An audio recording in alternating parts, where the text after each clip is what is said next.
మంచి ఆహారంతో పాటు కావాలి స్వచ్ఛమైన నీరు. అదే సనాతన్ జల్. వివరాలకు 8919763872. అక్క శ్యామల ఉన్నారు.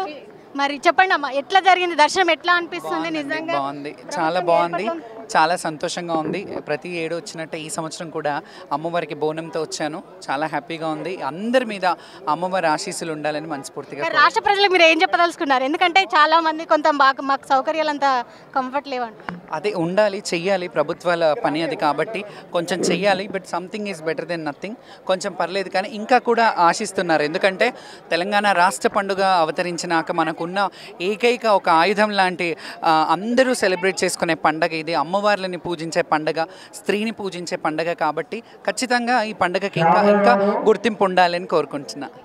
ఎందుకంటే గత ప్రభుత్వంతో పోలిస్తే మాత్రం ఈ ప్రభుత్వం మాత్రం కొంచెం సౌకర్యాలు చాలా తగ్గించింది. ఎందుకంటే మనం వచ్చేటువంటి ఏదైనా పండుగ కావచ్చు, మహిళలకు సంబంధించినటువంటి పండుగ కాబట్టి ప్రత్యేకమైనటువంటి ఏర్పాట్లు ఉండాలి. ప్రభుత్వం మరింత చొరవ తీసుకోవాలని చెప్తున్నారు జోగిని శ్యామల.